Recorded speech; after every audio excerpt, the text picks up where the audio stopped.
S-foils in attack position and switch your deflectors on. It is time for Red 5 standing by.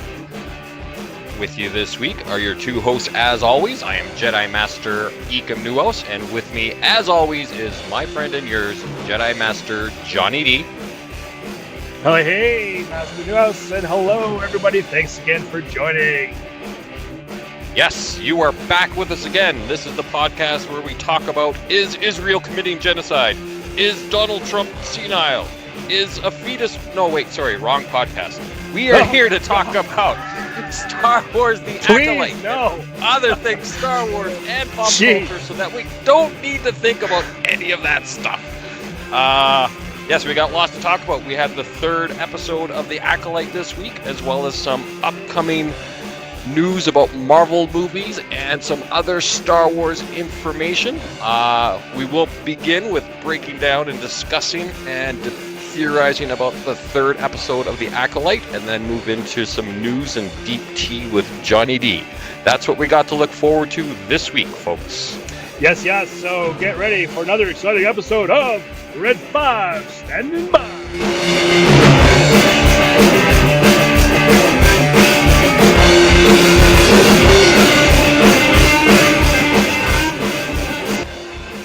All right, Mr. Nuos. Well, yes, I mean, the Israel stuff, definitely don't feel like talking about that, but it seems like the Star Wars community is, definitely can be as relentless with their sides and battles, and this week definitely seems to have a bit of that. So I'm sure we'll be talking about that, in relation to the most recent episode of The Acolyte. But Nuos, you get us started here on this episode. All right. Well, last time we talked about the first two episodes of Acolyte, so this week we're talking about the newest episode. This week's episode was titled Destiny, and I do want to make a point about the title when we get into this here in a little bit. It was directed by Kogonada, and this week's episode was written by Eileen Shint and Jasmine Flournoy. Not names that I am familiar with, but yeah. I thought they did some good work, and I think there's going to be lots and lots to talk about. Do you have your first impression, Johnny D, before we give our obligatory spoiler warning? Yeah. So my first take that I'll reveal is, the first half, I definitely was into it. I enjoyed seeing the different kind of cultural framing of the Force, which we'll get into that. So yeah, that part was good. The latter part, the ending part, definitely I thought was weak. That was my impression of the episode. That's my initial thoughts. Oh, well, that I find that interesting. I was actually kind of the opposite. For me, it started off weak, and as it went along, I found myself getting more and more into it. So that is very, very interesting that we kind of had the opposite of both spectrums with this episode. One thing I wanted to point out, I noticed the first two episodes, they had dual titles. I think one episode was called Lost Found, and the other episode was called, what was the second episode called? It was called, I have it here, Revenge Justice. So right away, the first thing I noticed was that this episode only had one title, but I think that was a choice and it was relevant. I think the first two episodes, the storytelling was done by two perspectives, the perspective of both twins, and I've seen some speculation this week where people weren't sure whose point of view this story was coming from. To me, I thought it was crystal clear that we were only seeing the events that happened in this episode from the perspective of the good twin. And that is why the title had one word in it rather than two. That was my first clue that we weren't getting the dual storytelling perspectives in this episode. And I think there's a lot that we did not see in this episode, and I am expecting to get a second flashback which will fill in the blanks of what we did not learn this week, and it will be told from the perspective of the dark side twin. That's my big Yeah, speculation. I mean, that's a good guess. That's go a ahead. good guess. That would explain maybe some of the.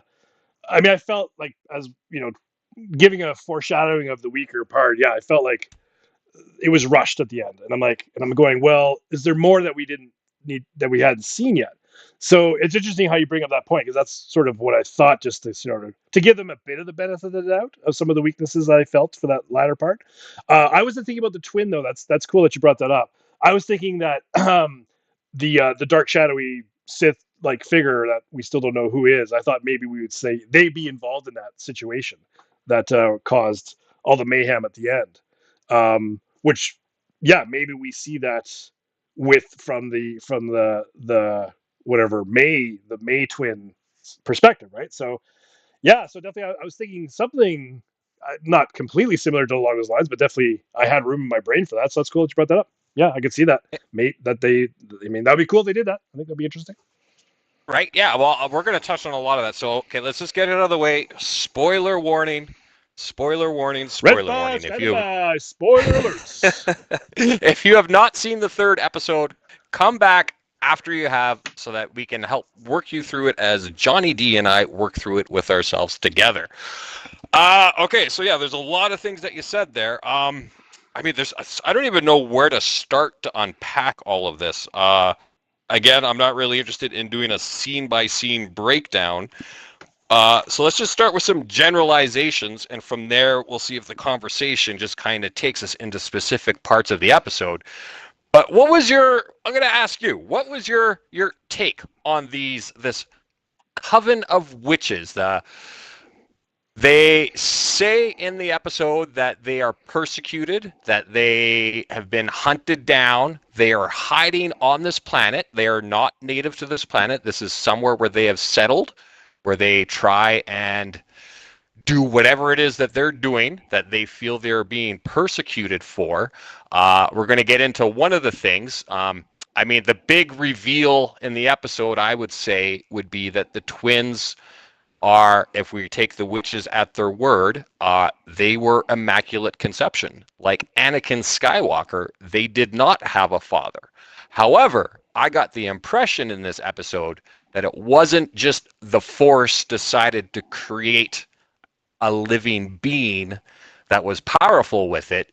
I mean, they basically said that no, Mother Anastasia created these two twins. It was a choice. Yeah, yeah. Uh, So there's, yeah, definitely have thoughts on that trail there of what you just said. So I okay, can well, start, or you can wrap up, and I can start with your first the big thing I'm going to items. say, to me, I'm fairly certain that these witches, they're dark side users. I mean, based on what was presented, is From my a big certain point of speculation. view. Well, no. Because things.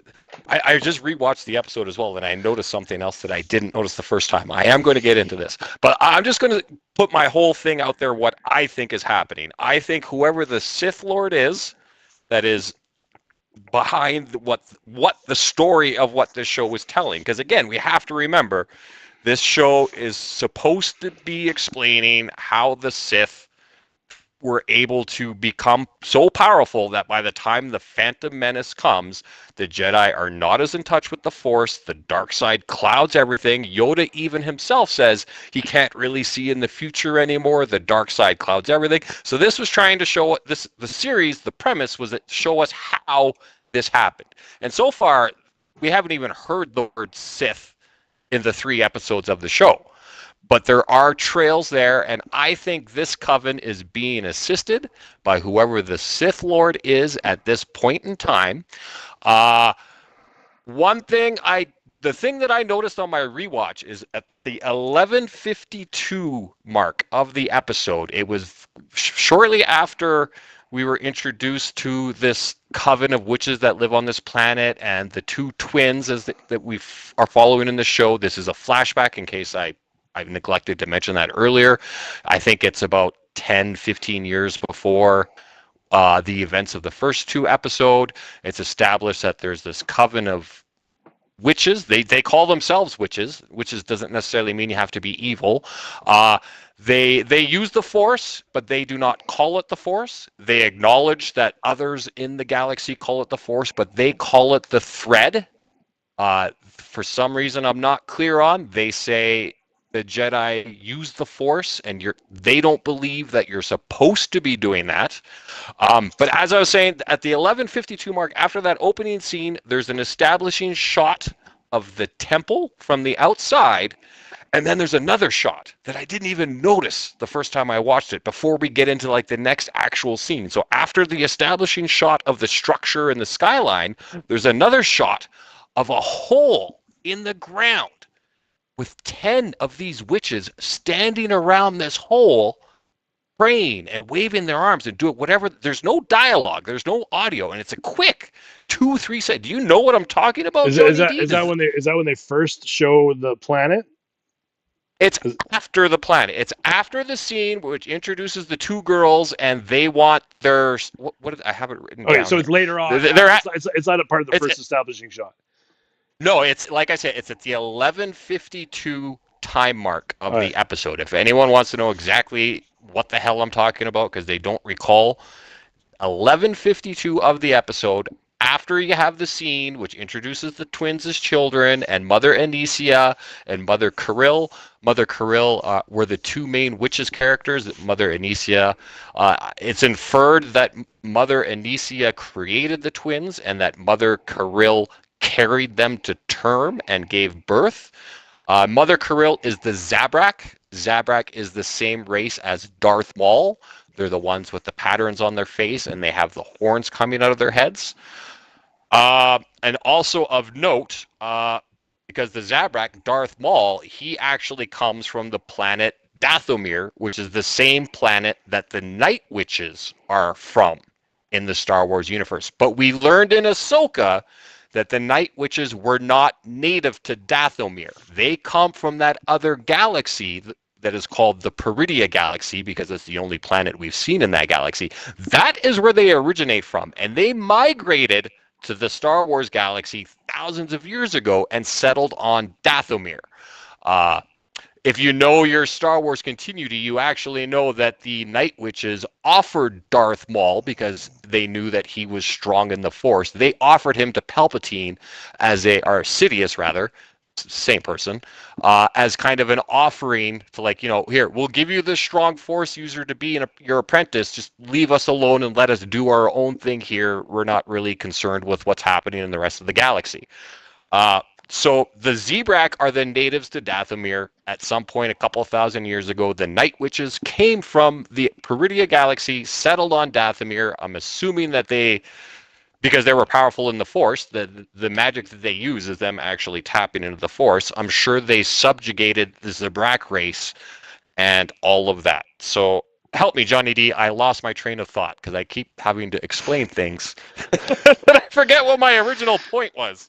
All right. Well, okay, no, I got it. Okay, so yeah, you had that opening scene, and then you introduce the two twins. They ask for their spice cream, which, by the way, I have to mention, spice in the Star Wars universe is a drug. So the fact that they call it spice cream? Did I hear that correctly? Spice cream. What? Yes, spice cream. The little girls are asking for spice cream? The little girls are asking for the spice cream, and Mother Kirill says, no, you cannot have none. And Mother Anicia is, let the girls have their spice cream, blah, blah, blah. So as far as I'm aware, they're drugging these kids. Yeah, well, that's a whole other topic there, the spice cream section. Wow, okay, right? So let's we better table that one. Let's talk about spice cream a little later on in the episode, because that opens up a whole can of worms. So after that opening scene, that's when you get the establishing shot of the skyline, the structure of the temple or castle that they live in, whatever you want. But before it goes into the next scene, you get another 3-second insert shot of a hole, a deep, dark-looking cave with all the witches surrounding this, and they're praying and kneeling, and a couple of them are waving their hands. Like I said, it's a 3-second scene. It's hard to figure out exactly what's going on with no dialogue, but it's there for a reason.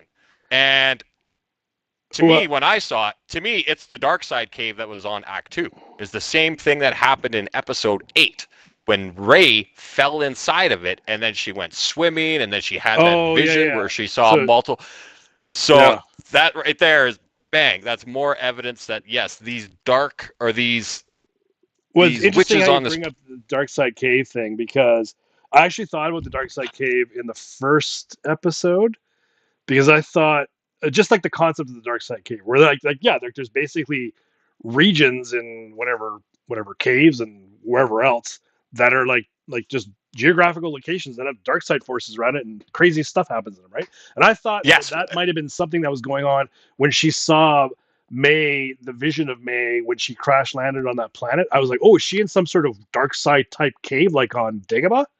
So right. so it reminded me of that phenomenon. How I don't think I can't remember when I mean, maybe in the cartoons they showed it, but I can't remember in the actual movies that they showed another dark side location. Like I guess with the sequels, you say Ray probably was in one.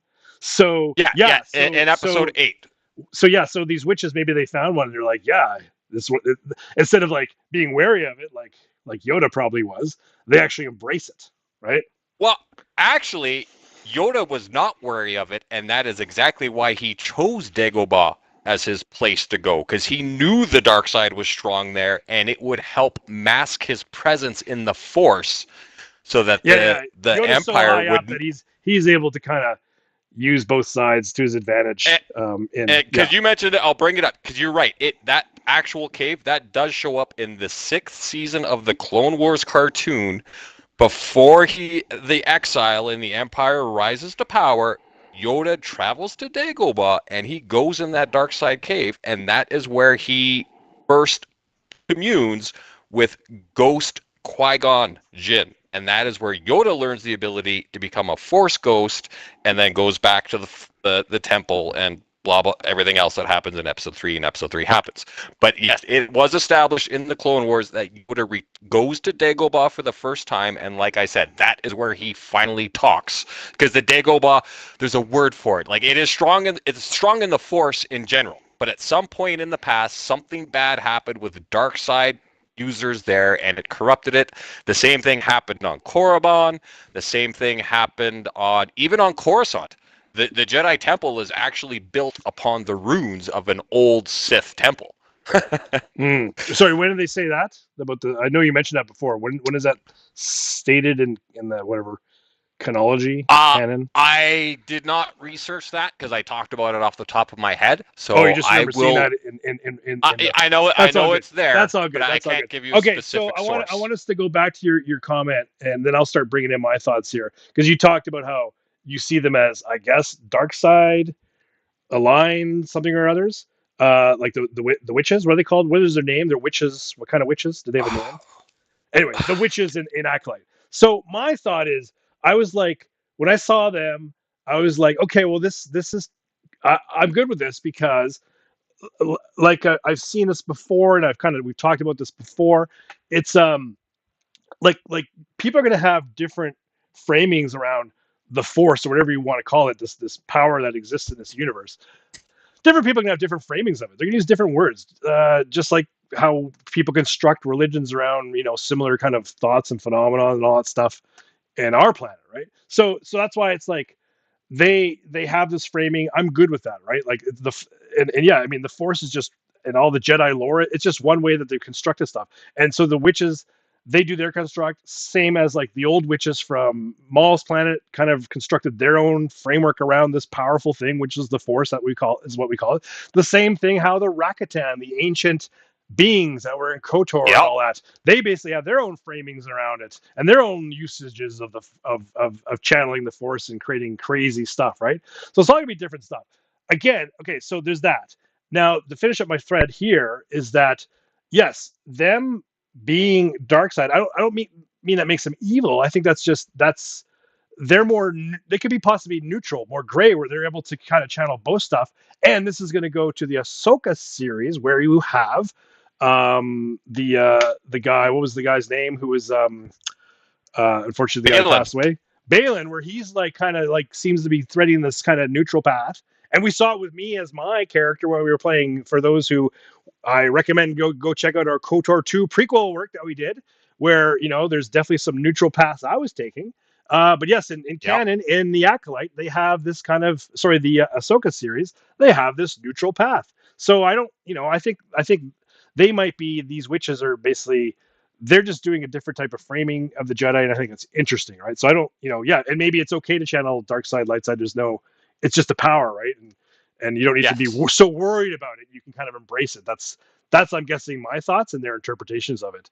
But of course, the Jedi who are really paranoid about the Sith, which would be totally justified because there were so many wars that we've seen in the Old Republic that like basically the Sith are like a no-go zone for them, and they're definitely really making sure that it doesn't seep in any of that dark side stuff. So I think that's kind of the conflict here that we have with these witches who are kind of persecuted, outsiders, and the Jedi who are like trying to contain them, right? Which is what happens in this episode.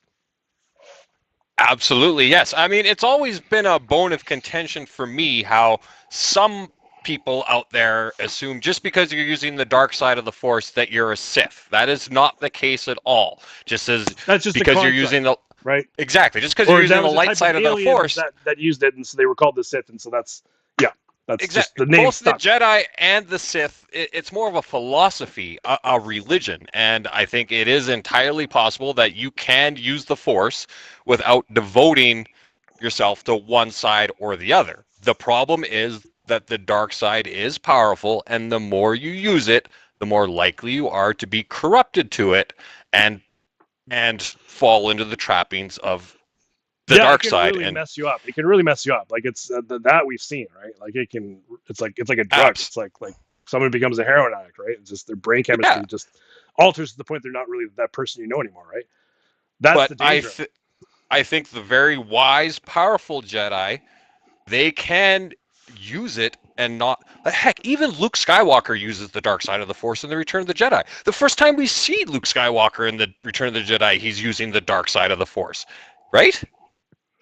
Like what, when he does like the throat stuff on the pig guys? Yeah. Well, yeah, he's like that. That is not something that. Yeah. And I think he realizes at the end that he's got to tone it down, right? Because he starts to realize he's getting pretty close when he's with the Emperor, right? That's Luke Skywalker's entire character arc in Return of the Jedi in a lot of ways, and Lucas even like subtly makes you think that, because the entire movie, Luke Skywalker is wearing black, right? Oh yeah, he's wearing the color of the Jedi. Yeah, but I mean, have you ever? I think if you're really high up, you really got to be careful. I think Yoda knows he's got to be super careful with what he does with it.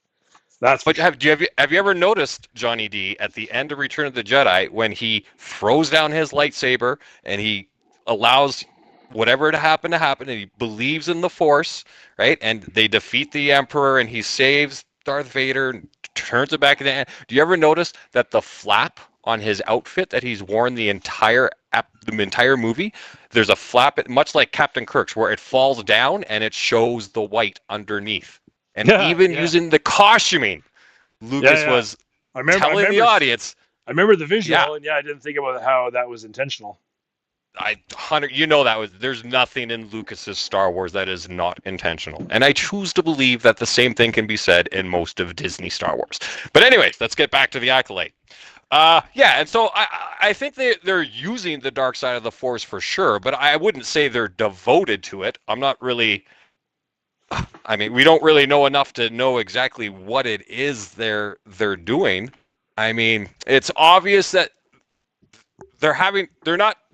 these witches are not recruiting new members. They're not getting new converts to their side. I don't know if that is why they decided to create the two characters that this show is. I mean, that is still a little bit of a mystery. That's an interesting topic. Yeah, I mean, we'll get to that topic about them creating the twins, right? But I think, I think about like what the end game of their religion is. I'm not sure. My thought is that it seems like it's probably been around for like over 1,000 years, if not longer, and so it's been passed down. So it's like. Yeah, like why does because witchcraft, like people do practice witchcraft in our world, right? And it's all about like creating spells and intent and trying to do something, right? So, you got to go. What is the why? Why do they do they just use the power because they have it? I mean, I know one probably motivation for witchcraft over the history of humanity is that as a healing, that's a benefit, right? Like it, like a healing witch would. You obviously want to, you know, that's something that's gonna be a benefit, right? If you can figure out how to do that, right? Okay. So I'm not sure. I mean, yeah, so that would make sense in the Star Wars universe to have it. They've obviously figured out the telekinetics part of it. So Yeah. self defense probably that's where it's useful, right? And Because I mean, that's the light side of the so force yeah, there. so I mean, they know that this power exists. They figured out how to use it. I don't know how they get new members and how they figure out who can use it. And I'm almost wondering, is there like is it like there's a lot of gatekeeping going on with the Jedi's because with the Jedi concept, it's like you think it's like there's it's very very rare for someone to be able to have force powers. But is that just a bias? Is that actually the reality, right? Is it like Right. that they're dismissive of people that maybe actually could be force users, but they just are closed minded, so they can never tap into it? While this coven of witches, uh, maybe, or maybe it's just as rare as well, and that's that. Maybe they just people just seek them out who just think they have force powers, and for some reason they don't Well, go well, to the Jedi. I don't know. I don't know, right? well, we're overlooking the fact here that it's already been established that everybody in the Star Wars galaxy has the Force, and everybody has the potential to use the Force. That's what the midichlorians are. The higher your midichlorian account, the higher your ability to So tap there's different into levels. the There's different Force. levels. Yeah. So for some reason the Right? Jedi only pick a very rare type of people, I guess, who have a certain midichlorian level. Is that what they really care about? It's all about the high midichlorian count. Even in this episode, when the Jedi do show up, which we're going to get there, ladies and gentlemen, when the Jedi do show up, they make the point of Master Saul taking a blood sample, right? And how do you test your midichlorians? You take a blood sample because Yeah, she even says, "What are you doing?" He's like, "Don't worry, this won't hurt." Right? yeah. And there's So no they're doing the standard test, but it's not the BLN though. exact. It's not the BLN though. You think that that's all that you need, but no, you still need to do the what do you see, a ship or a mountain kind of test, right? They still do Well, that test too. It's just so they need to because do multiple they tests.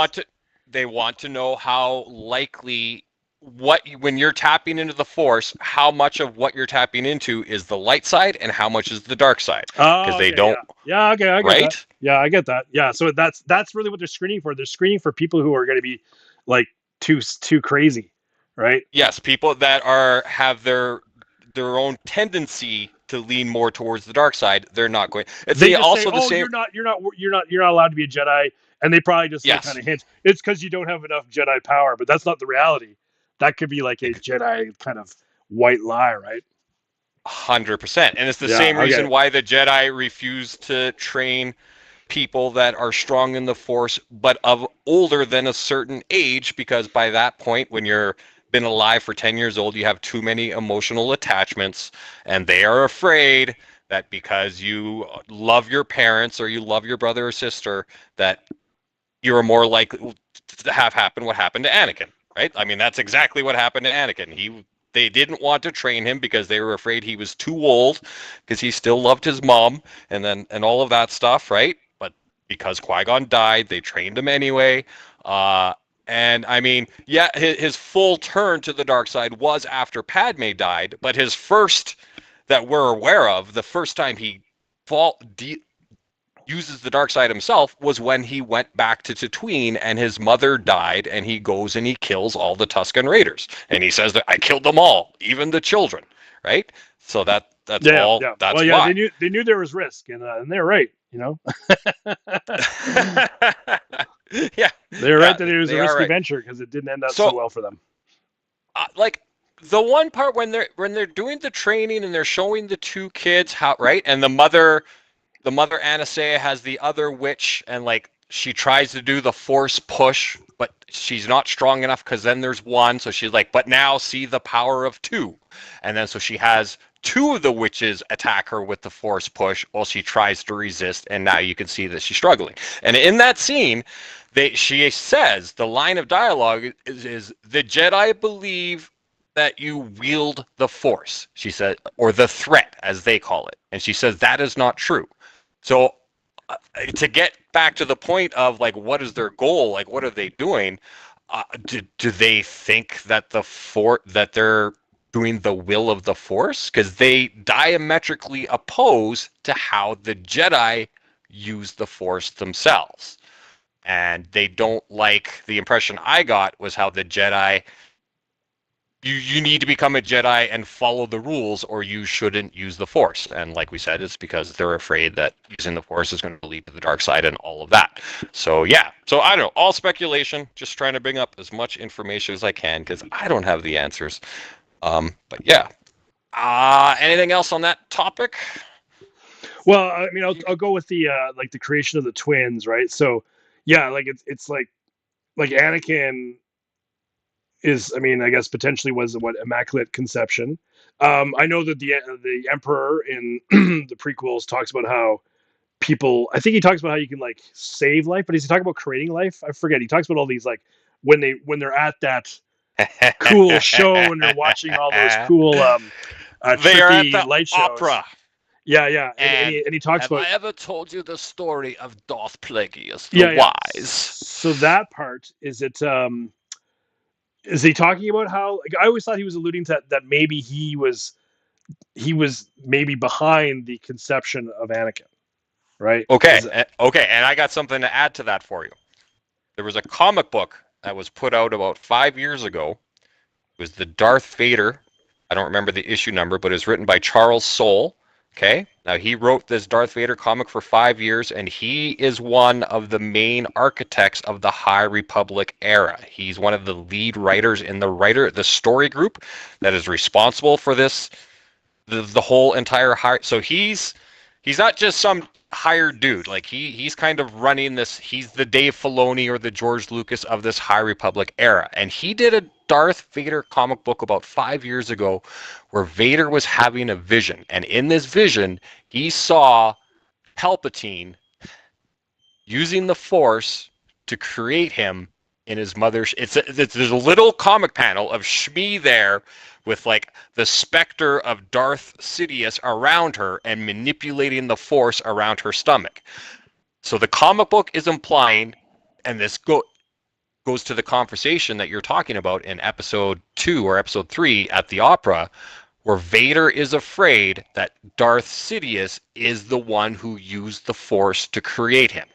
Now, this writer, Charles Soule, did go on to social media afterwards to say this isn't necessarily what happened. What I portrayed in this issue, I am communicating to you, this is what Darth Vader is afraid of. Not that he was created by the Force to be the chosen one, that it was a manipulation by Darth Sidious that he was created. This is just his paranoia, so it's not canon. It's not established. So it's not canon. It could be true, but he wanted to make the point, like, I'm not saying that Darth Sidious created Anakin. I am saying that Anakin is afraid this is what happened. So it's not established. There's potential, right? There's potential. Yeah.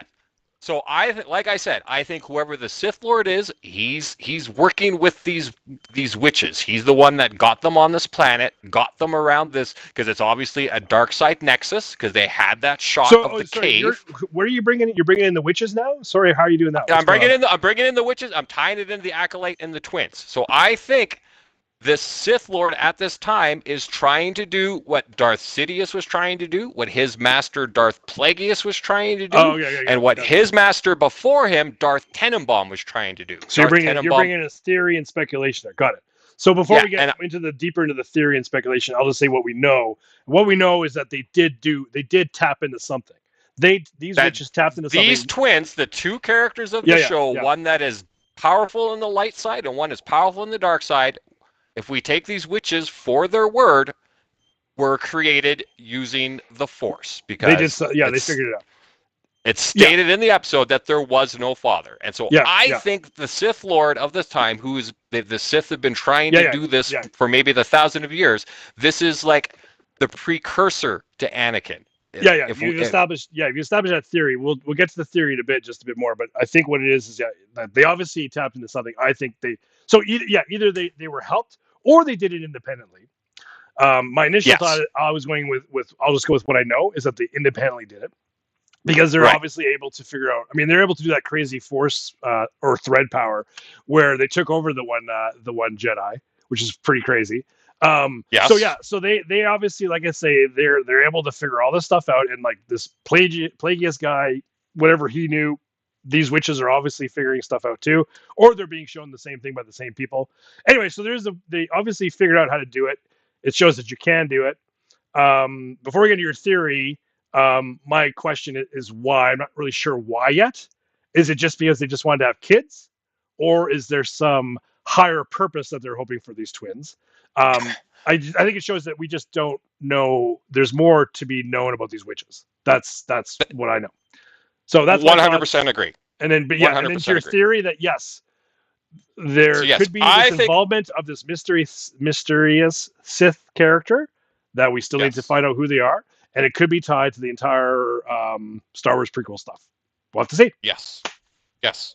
Because as you said, I don't think that's what the witches are trying to do. I don't think the witches are worried about creating life out of nothing and all of that. I think, like that's stated in the episode, that they're hunted, they're persecuted. They are just trying to keep their beliefs and their society alive and moving forward, because we don't see any males. There's no males on this planet, and there's no children aside from the two twins that are on there. And they even make the point of the episode later on where the one, well, I won't get into that.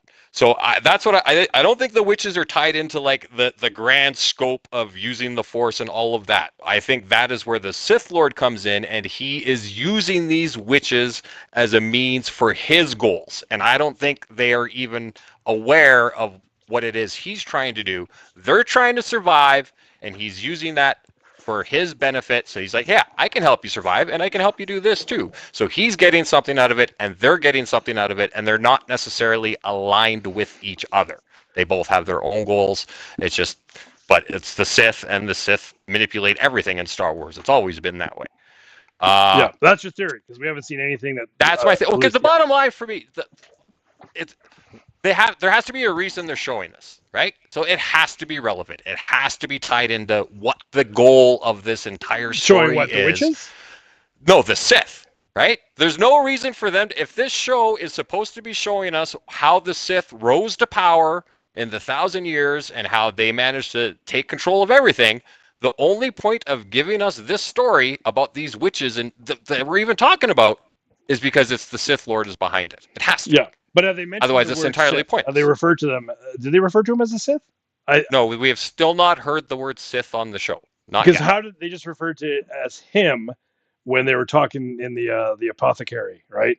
When May was talking to the guy, Yes. right? They just refer to him as him. Yes. So yeah. Yes. And they have a lightsaber. We've seen that, right? Yes. So, okay. So, yeah, let's get back into it. So, okay. So, we've established what's going on this planet, who the twins are, why they exist.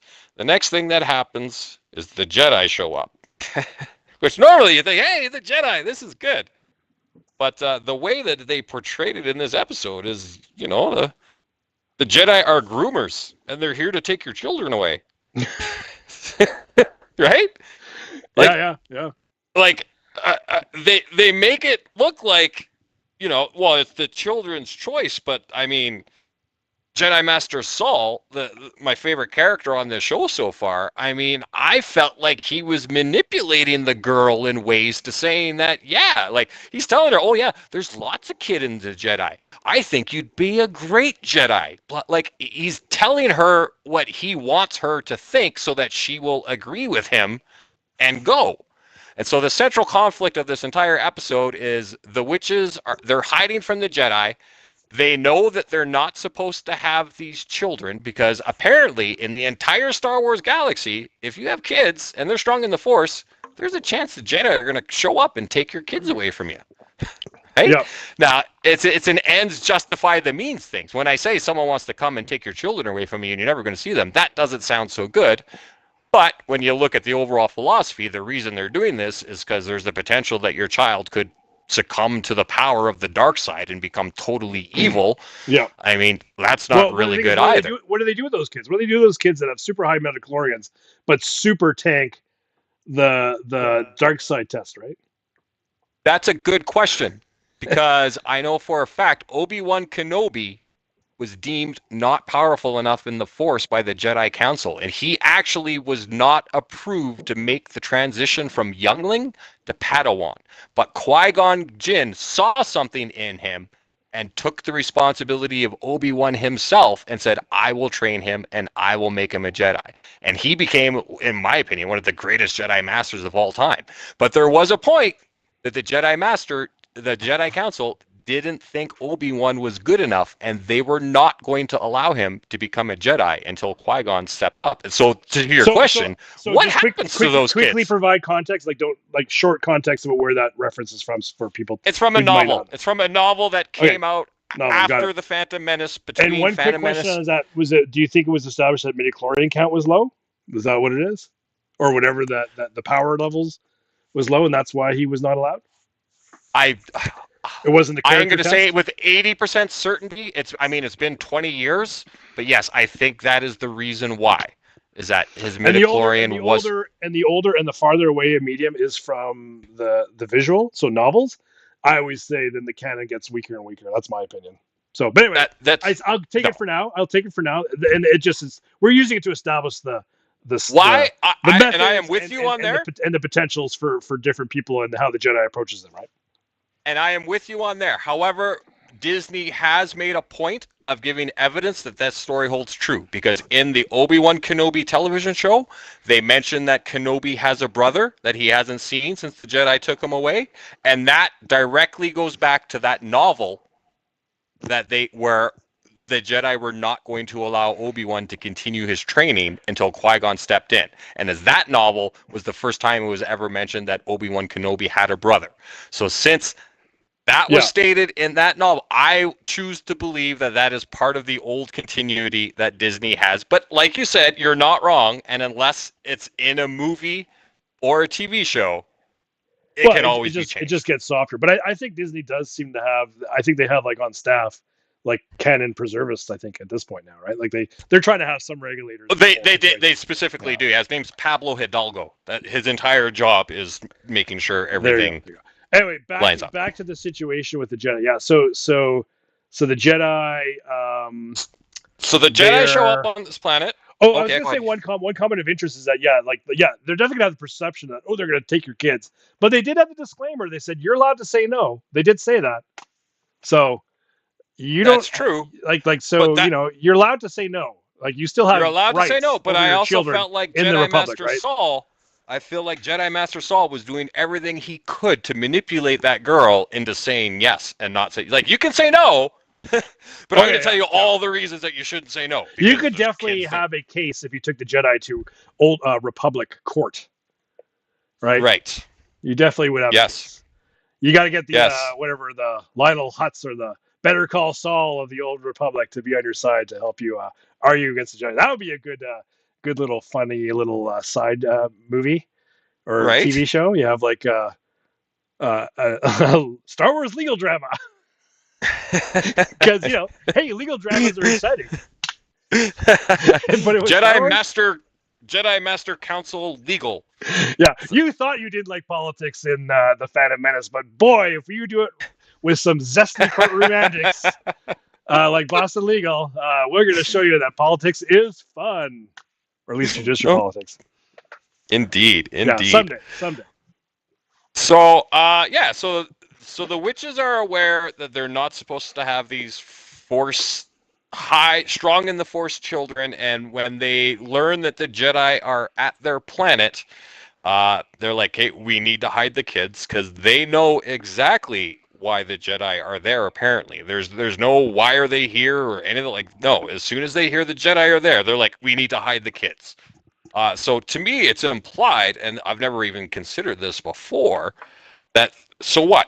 A couple 100 years ago throughout the galaxy, like, it's basically law, if your children are strong in the Force, that you have to turn them over to the Jedi if they want them? No, it's not, because they said that you're allowed to say no. But it could be there's a perception that doesn't exist, or that's just bullshit. That they're going to one way or another take your kids away from you. But they did say you're allowed to say no. They did say that. It was Carrie-Anne Moss explicitly said that. What would have happened, though, if the kids didn't reveal themselves? Because the Jedi are there, they're like, so where are the kids? And they're like, what kids? We don't know what you're talking about. And then the one child decides to step forward and reveal herself. So what would have happened if that hadn't happened? Because it was established that the Jedi, in the opening scene of the episode, it's the two girls, they're in the forest, they're standing in front of this tree, which, by the way, that tree in the second episode, the poison that the one twin used to kill Jedi Master Torben when she gave him the choice, like, you can kill yourself and I'll forgive you and all of that. Anyway, she had that poison made. The poison was made from one of the leaves of that tree because they even had the line of dialogue in the tree. Don't eat it and you'll be fine. So yeah, they're out there, they're playing in the field and everything, and Jedi Master Saul is hiding behind a tree watching them. So the Jedi have already been on this planet. They know the kids are there, and when they finally decide 15 minutes into the episode to reveal themselves to the witches and like, we're here to like check out your kids and test them for their possibility of becoming a Jedi, where are they? And they're like, what children? We don't have any children here. So they know why they're there, and they don't want, they're going to refuse it. And if that little girl hadn't have like said, hey, yeah, I'm here, what would have happened? Would they've like pulled out their light? Like, would there I have don't been know. conflict? Yeah. The Jedi in some ways are a shifty bunch, right? They're kind of like they're sneaking around, they're spying, and they have, and yeah, I mean, how far are they going to go? Like, and yeah, they're saying all this stuff, and how much is real, and how often do they bend the rules? Like the fact that you're allowed to say no. Are you? You can say no, but then the Jedi will find some other way to manipulate the situation, or do they get aggressive? I don't know. Yeah, you have this thing that's been lasting for thousands of years. You could probably have some variance in how how ethical some of the Jedi groups are compared to others, right? And I'm guessing there's going to be some skeletons in the Jedi closets of how they went about things. So you don't know. You don't know how far they're going to go. It all depends on, I guess, the leader, like that'd be Carrie-Anne Moss's character, Yep. what their ethical stances or their orders, and what orders are they given by their superiors, right? So we don't know, but definitely there's enough that they do, and that their reputation that's around this galaxy, that's obviously been in peace, or more or less, relative to what it was like before. That they're a little sus at times, and some people definitely don't trust them, the Jedi, right? Like anybody, like how you just sometimes you can't trust your local police force or anything like that, right? Hey, Yeah. 100%. And yeah, yeah, there's definitely some paranoia, and maybe that's rightfully so for these Jedi. Well, So I don't know what they would have done, but anyway, they it didn't go down well. Whatever happened in the end, that's no. for sure. No, yeah, and we'll get there. So yeah, so they ask for the child reveals herself, blah blah blah blah blah. Then no fight happens, but there's a little confrontation. There's a point where the lead witch from the coven, Mother Anicia, she inserts some sort of mind control. I don't know if it was possession or mind control or what exactly was happening there, but the one Jedi that we saw Torben. kill Jedi Master Torben, well done. That he later killed himself in the second episode. He is the one that gets So possessed. that shows some, because we were. I mean, I was a little shocked that he killed himself, and going, and why did he do this 10 years of silence? And I was like, well, it must have been a really traumatic experience. But in the end, it was like, I mean, I guess it was traumatic what happened, but it wasn't like he was responsible for what happened. But I'm wondering if it was more that possession really screwed up his head, right? Where that was like that trauma of, because he looked pretty screwed up, right? Like it was like, ooh, Yes. that was a definitely a freaky cool scene. And then you go, yeah, like did that was the impact to him that he had to meditate and have a vow of silence for 10 years because he was completely messed up in his brain. It was like a really bad, super intense 1 minute acid trip that just screwed up his head forever. That's Well, disturbing, man. That's disturbing. there's definitely a battle that happens because when that scene happens and he gets possessed and he falls to his knees and his eyes turn black, he's Yeah. still just a normal looking dude. But when we see him 10 years later in the future and he's older, he's like missing an eye, he's got scar all over the side of his face. So that definitely implies that there's a battle that happens there that we did not see in this episode. Yeah. Okay. We didn't see him with scars at the end of the episode, right? Or did we? Okay. As a young Jedi. Okay. Okay, let's try and get through this here real quick. Okay, so we talked about all of that. So they confront with the two. Um, then the witches agree to allow the Jedi test the children. So it switches to like the next day.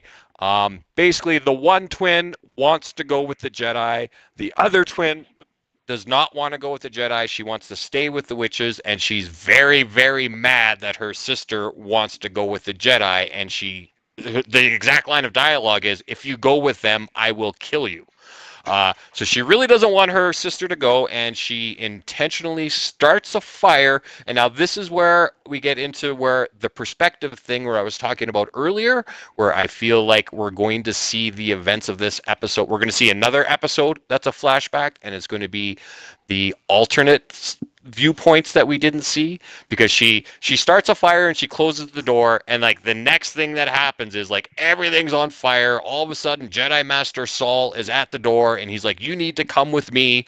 So they're trying to escape. We see the witches dead everywhere. We see Mother Anissa is dead. And there's the quick scene with the two sisters where it appears that the one falls to her death. So that's why Saul and the twin character said they were so sure that her sister had died when it was clear that she had not. So yeah, so I can see why, if you weren't thinking that we were going to get these events from another perspective, how you could be a little disappointed in the episode, because there's a lot that happens off screen with no explanation. But I do think we are going to get there eventually. Yeah, well, that's what it was. It was just like, um, they're in this big giant stone structure. She lights a book on fire, and for some reason that just kills everybody. I was like, okay, how did that happen? I heard everybody scream though, so they all scream off scene. So I'm like, did something happen? Was there an explosion? Like, I don't know, but all I know is that lights book on fire, giant stone structure, people die in it. And I was like, I don't understand how that happened. It was very quick. And I was like, Yeah. okay, well, they got the checkbox, traumatic experience done. Let's see what the next plot point is. So I'm like, okay, well, fine. I'll let you just get the checkbox and move on. But if they do have the secondary viewpoint that you're thinking might happen, yeah, then that'll improve my outlook on this episode. That's for sure. And I'll give you the evidence. There was another trailer for the rest of the Acolyte that came out afterwards, and I'm going to tie this in to how we got here in the first place with your previous question when I was like, okay, let me finish this. When after this happens, and then the main character wakes up on the ship with the Jedi, and Jedi Master Saul is there, and he's like, there was an explosion, everybody died, you're going to come with us to Coruscant. You don't get close-ups, but you do see the other characters in the background. You see Tanaka, you see the Carrie-Anne Moss character, I forget what her name, Indara, Jedi Master Indara. You see Jedi Master Torben. And in the very quick shot of him, you do see his face is all scarred up. So all of that battle damage that he had when he committed suicide in the second episode, he has that when he leaves this planet. We just didn't see it happen in this episode. And in the trailer for the remaining episodes of the Acolyte, there is one shot of a footage of the Jedi Master Tanaka jumping through the air with his lightsaber lit, and his eyes are completely black, just like Torben's are when he is possessed. So that's why I think we're going to get the events of this episode in another flashback from the evil twins' perspective, and that the witches are going to possess Jedi Master Tanaka, and he is going to be the one that is responsible for what happened to Jedi Master Torben and why he has all those scarring and is missing his eye one episode later. I'm not sure exactly why whatever happens that was so bad that he wanted to kill himself. That I don't think that's related to the Tanaka being possessed and attacking him. But that's what I know, and that's why I feel the way I do about what we're still going to see coming up. Yeah, that's good call. That's definitely changed my perspectives on things. So I'll wait and see. Like I said, I'm still waiting and see, even though it was, in my mind, it just kind of happened pretty fast. I was like, okay, I'm not really sure how that played out. And so, yeah, that either way, I was like, well, I still want to see what happens next. So I'm still going to, definitely be looking for the next show. But yeah, if they have that extra content, as you suggest, well, that'll be interesting too. So yeah, So definitely things to look forward to. Yeah, definitely didn't kill the show outright for me. But yeah, Yeah. so there you go. Thanks for enlightening me on that perspective there, Newhouse. And that is one of the issues with these long form storytellings and not giving you every episode at once. It is very hard, and we have to keep reminding ourselves that we cannot judge this episode by episode, because really what we are getting 3-hour long movies that are broken up into 8 little bits. So even though we might not like one episode as much as the next episode, I do think there's more value in waiting until the entire story has been told and presented, and it's a much more fair way to make your judgments, I think. But you are entirely right, and I feel you're justified in how you felt about this episode, because if this is all that we get about what happened on this planet, yeah, there's too much missing, there's too much gaps, and it didn't make sense how lighting a book on fire in the room would cause this entire stone thing to collapse. And yeah, it doesn't make sense as is, but like I said, Yeah, it ain't done yet. No, it ain't right? done yet. So yeah. Yeah, and so what else anything else coming up? I mean, we've kind of been all over the place because things just keep flying into my mind as we talk. Well, But I think we got through the episode. So yeah, yeah. That's all I had to say about it. And so unless You want to have any go back to closing comments, the spice cream? Oh yeah, spice The cream. Yeah, fact so that these spice witches cream. are drugging their children? Well, yeah, I mean, is spice just? I mean, if you think about it, like maybe spice is just like design. It's like sugar, right? So in very small quantities, it'd say okay, but I guess it'd be like sugar is just sugar. But let's say that sugar, if you made it into massively concentrated amounts, it would be Well, it's like not just sugar, because why would like, Han Solo be smuggling That's what sugar I'm saying. So in those compartments let's in the say Millennium Falcon? let's say in our world that sugar, if you like, sugar is delicious and great in ice cream and everything else. But let's say if there was a way you could make sugar into this concentrated form that just gives you the best like high, and it's like heroin and acid combined. It's amazing and awesome, super addictive. Let's say that's what happens. That would be what spice would be, right? And it would be like super like it would be it'd be illegal, right? Because it would be like, or that's probably what would happen. I mean, now the thing is that would you make sugar illegal if that was the case? I don't know. Or is it like you're allowed to have a certain type of sugar for spice cream? Or maybe these witches just that maybe they just think it's a-okay just to give your kids little like pick-me-ups with this super crazy drug if you just give them the small amounts, because there are witches and they are kind of outsiders, right? So Right? Yeah. But I did not catch Yeah. the line, so I'm glad you showed me that there's the line about spice cream. Is Yeah, it the first time that they've ever mentioned spice cream? I'm not sure. There's the one, if you remember, there's the one episode of The Mandalorian which didn't feature the Mandalorian. The entire episode took place on Coruscant, and it was the doctor that was trying to harvest Grogu's blood for the cloning. There's the one scene where him and the other character are walking around in Coruscant where they see the peak of the mountain and all of that, and they're eating what look like popsicles. That may or may not have been spice cream. I cannot confirm nor deny. So I don't know. Maybe it's just the name. Who knows? But yeah. Anyway, it just stuck out to me, and I thought it was worth mentioning. It was. But I'll definitely look it up, and I'll just see if it makes other if they show it again in future. I'm curious to see what the fandom thinks, because I know definitely. Okay, so let's talk about the fandom for a bit, because definitely there is. I try not to see too much of what reviews are and what people are saying, but you definitely see in YouTube video feeds of like certain people showing positive sentiment to the episode and negative sentiment to the episode. So there was lots of negative sentiment I was seeing in some of my feeds. I saw it.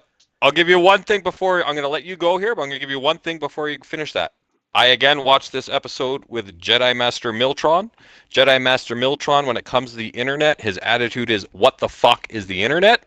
He does not go online. He's not on social media. He is completely oblivious, and he loves this show. He thinks he's really, really enjoying what's going on in this show, and he's invested, and he's all in. So if they're getting him, then that they're doing something right. But Oh go yeah, on, tell me. I'm just saying fandom, like whoever the people who are creating content, reviewing this stuff. There's definitely were some people that were angry about the episode, right? I mean, but they're Yes. almost angry about everything with Star Wars, Yeah. which is Yeah. that's fine. They're allowed to be that. But yeah, there's definitely this was a triggering episode. It seemed. I don't know if you Uh, saw that in your surveying of the sentiment of the community. I saw it, but I don't engage with it. I don't read it. I don't engage with it. I don't need to pollute my mind with the negativity and the hatred when it's not justified. I mean, to me, it feels like all the people that are complaining about Disney Star Wars are the same people that saying George Lucas raped their childhood when the prequels come out, right? They're just not going to be happy whatsoever with anything, Yeah, right? got it. And unless it's episodes 4, 5, and 6. Got And it, I got will add that I recently watched the Fat Man and Batman. It's the Kevin Smith podcast where he talks about pop culture, and he confessed. I found this interesting actually because Kevin Smith, in a lot of ways, is responsible for keeping Star Wars alive because he was the only one in pop culture that was talking about it back in the early 90s. Like there was no Star Wars books, there was no Star Wars comics, but Kevin Smith kind of made a name for himself by talking about how what happened to all those guys that were building the Death Star in his Clerks movie, right? And how they were just paid laborers who got blown up by the rebels. Like that's not cool. Yeah. Um, Chewbacca, what a Wookiee. That was a song I was playing during that scene. Yeah. He is not watching The Acolyte so far, not because he doesn't think it looks good or anything like that, but he just said for him, he's realized, he's like, I'm older, I don't have a whole lot of free time, and he's like, if it's not conjunction with Luke Skywalker and Darth Vader, that's just not what he's looking for out of Star Wars. So he ended up talking about Star Trek II, The Wrath of Khan, for a half an hour when they were supposed to be talking about Star Wars Acolyte. Because he didn't want to engage in the negativity or anything like that. He's like, I'd rather talk about stuff that I love than talk about stuff that I didn't like. But the whole point being, there's but unlike him, there's the people that aren't. If it's not about Luke, he's like, it's crap, and I don't want to. That's not my Star Wars. Blah blah blah. I think we can do a wrap on. We can do a wrap on that on the meta at this point. But my closing thought is well, I don't need to hear more about how they hated this episode. I do want to see what the community's opinions were on Spice Cream. So I will do that inspection and I'll report back on whether is Spice Cream accepted by the community or does the community hate Spice Cream as a concept. I think it's okay. I wouldn't mind learning more about it. I want to see if there's any more references about it. I'm definitely intrigued. And then if I ever go to Disneyland and the Star Wars area and they are serving up Spice Cream, I definitely will give them my $10. They are. If you go to Galaxy's Edge and you go to the cantina, you can order some Spice Cream. Oh, well, there you go. It's been established in our reality that this thing exists. Okay, got it. I can even get the ingredients. Right. Okay, there you go. Cool. Spice Cream. All right. All right. Okay. So moving on. We were running out of time here, and I do have some news that I have to share. Are you ready, Johnny D? Yeah. Give us the news, Master Newhouse. All right, well, I'm going to keep it with Star Wars here for a little bit because Dave Filoni was on the Happy, Sad, Confused podcast this week and dropping some juicy tidbits about what he's working on and where they are with that.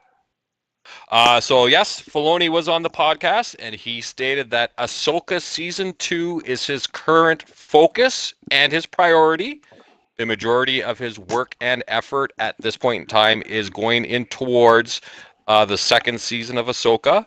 It's broken down. They're still writing it, but he has already talked to the composer, Kevin Kleiner. Kevin Kleiner he's composed all of the animated Star Wars music. He did Clone Wars, he did Bad Batch, he did Rebels, and he was also the composer on Ahsoka.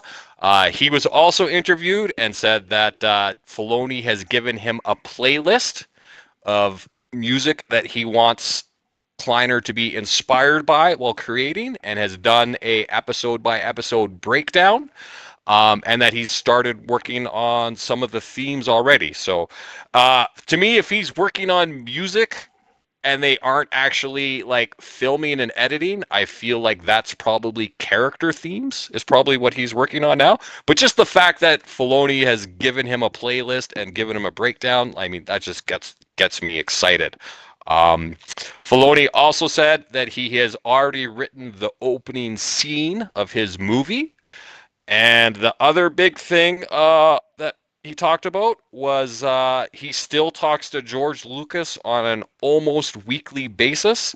He tries not to bother George with the little things, but he says when he needs advice about the bigger scope and ideas of the Star Wars universe, he has no problem going to George. And he didn't enlighten with anything, but the one thing he did said about George was that if the fans could hear him now about his ideas and where he thinks what Star Wars is, he said the fans would be even more surprised at how far it diverges and is different than what we would expect.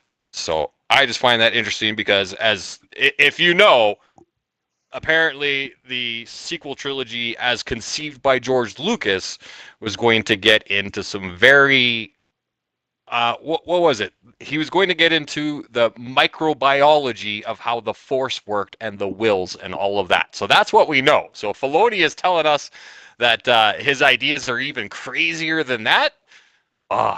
So these are just I wish ideas he's just spinning up on his own, and he's just I, saying if you guys want to the know way something I take interesting, it, you can borrow whatever you want, or I'm not, or is he just like doing yeah. his own like headcanon now? I think it's a little bit of both. I mean, the way I interpret it, anytime Filoni, because Filoni's basically running. Last year, Kathleen Kennedy said, "Okay, you are the creative. You're the Kevin Feige of Star Wars now. The way we've been doing it isn't working. Having different people in control of different things. She's trying to get more synergy. Everything goes through him now. And anytime Filoni rubs up against something where he's not sure, when he's not confident that this is the right thing, he will go to George Lucas and say, hey, this is what we're doing. This is what we're thinking. Does this work with how you see the Force and the galaxy and all of that? So in the answers that he's getting back when he goes to Mr. Lucas in those moments, even Filoni himself is surprised at some of the answers that Lucas is giving him. That's how I interpret that statement myself, if that makes any sense to you. Yeah. I hear what you're saying there. That's interesting. So yeah. So it'd be cool to see, hopefully someday Filoni will, after George's demise, that he'll share, or maybe George will share in his last will and testament. And here's my last say on Star Wars. does he update his will every 6 months? I don't even think we need to. I think Filoni's doing that right now. And when you get Filoni Star Wars, you're getting these the Lucas he's Star not going to get everything. He's not going to get everything, right? Because you said Lucas is totally diverged in some ways, right? Or Filoni said that, right? So I'll okay, for next week we can't play audio clips, but I will transcribe the interview for that specific thing so I can give you his exact statement. Oh, I think we can play audio clips. We can play audio clips. Oh, okay. I'll make sure try that it. We'll try it. We'll see. We'll see what complaints we get. But I think you're allowed to do it. Yeah, as long as there's no copyrighted music or anything, there's no reason we couldn't show that. So it's like a soundbite. We're a news show. We should be allowed to play the news quotes from the leaders. So yes, I mean. Yeah, I mean, so we'll table that for this week. We'll get if you can get some sound bites. Yeah, you can send me the audio clips and all right, try that. And that's it for Star Wars. I have a little bit of Marvel news as we come closer to the release of the Deadpool and Wolverine movie. There was another trailer that was shown this last week. There wasn't a whole lot of new footage in it, so not a whole lot to really talk about there, except there were 2 new character reveals of 2 characters that are coming back to the franchise that were not revealed to us at this point. One of the characters that was spotted in the trailer, and this is significant because it's the version of this character, is the Juggernaut. And the Juggernaut that we're getting in Deadpool and Wolverine is not the Juggernaut from Deadpool 2. It is the Vinnie Jones Juggernaut that we got from Juggernaut 3, the infamous, I'm the Juggernaut, bitch! We're getting that Juggernaut in Deadpool and Wolverine.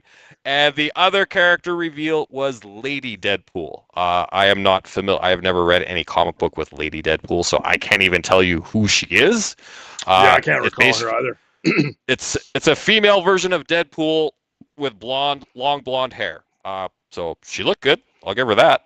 Yeah. Speculation is that she will be played by Ryan Reynolds' wife, Blake Lively, who, if you don't know, Blake Lively, her best friend, is also Taylor Swift, which leads to the endless rumors that Taylor Swift will be appearing as Dazzler in this movie as well. Aha. Um, Oh, that's actually not a bad casting choice. I uh, think I saw apparent. her in a movie. I saw her in that movie with Christian Bale was in it. What Takes movie who was was the that? other star? It was like a in the took place in the 30s. Oh, Amsterdam. Yeah, she was in Amsterdam. Yeah, she was all right. Did you see that movie? I did, Huh. yeah, yeah. I It wanted was to watch okay. that movie. I thought it looked pretty good. Yeah, it Yeah. was all right. Yeah. Well, the speculation are going on for a while because apparently there was a deleted scene from X-Men Dark Phoenix. If you remember, they go to the mall or something and they're in a record store and someone holds up a Dazzler record in the movie and they got Taylor Swift to dress up in costume and pose just for a photo for this Yeah, photo album. yeah. So That'd there's be that cool. there. But the other thing is because Taylor Swift is best friends with Ryan Reynolds' wife, and I know on that Welcome to Wrexham, the show about the soccer team in England that Ryan Reynolds owns with the guy from Always Sunny in Philadelphia. Taylor Swift was also at one of those soccer games in the box with him and Hugh Jackman and the director of the movie and all of that. So that's another big source of where these rumors are coming from. Plus, on the recently released Taylor Swift album that came out last month, the very last line of dialogue on the album is that I am here to dazzle you. And apparently There you Taylor go. Swift is known to be putting in clues and hints about like her ex-boyfriends and stuff like she's famous for that in her songs. So everyone say, well, that's it. She's telling everyone that she's going to be Dazzler. So Well, there there's you that. go. Hopefully, all the Swifties listening into this podcast can, we're all for it. I definitely am entertained by Taylor Swift and her music, all stuff. Although I will still take the balanced approach that she has been getting some. There's always some negativity. I guess the latest one is she seems to be doing some apparently weirdness of trying to make sure others can't get to the top spot of the charts, and so she's getting Ha! some flack for that, some manipulation, they say, of the markets and whatnot. I I did. I I only did see not. the headlines. I do not have the time to understand the the machinations Well, of the Billboard and international charts. But anyway, so well, I it's saw a Taylor Swift headline, and I joked about it at the start of the podcast. As we're not going to get into it, but I will say the headline that I saw yesterday is that apparently Donald Trump returned to Washington this week, and in the private meeting with the GOP leaders, he spent 10 minutes complaining about what he has to do to get Taylor Swift to endorse him, and he's mad that she won't. And it's like, this is what you're talking about? She's never going to endorse you, buddy. Like, get over it. Anyways, so yeah. hold Okay. on here, Nuas. Nuas, can you hear me? Yes. Hold Yes, on. I can. Sorry, just give me 5 seconds here, Nuas. Yep. 5 seconds, and while he's taking that 5 seconds, I'll let you know that I have one little bit of news to talk about before we leave. We talked about the Deadpool trailer.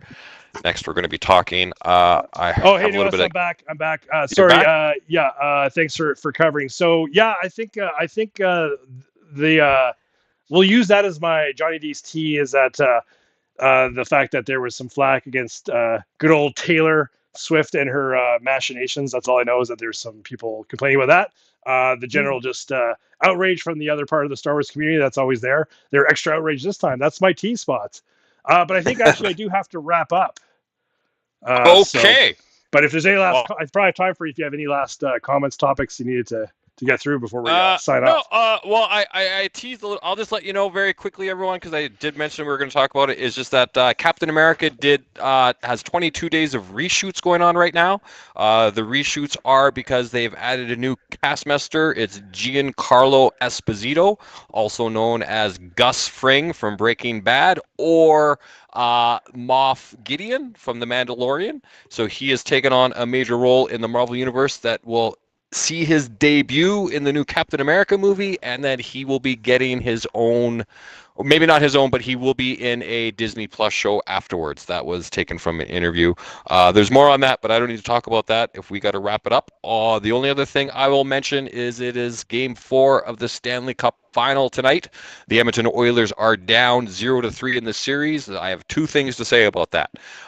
First thing I'll say is in 1982-83, the first time ever the Edmonton Oilers made it to the Stanley Cup Final, they also got swept by the New York Islanders, and in those 4 games, Wayne Gretzky himself, the greatest hockey player of all time, only managed 4 assists and 0 goals.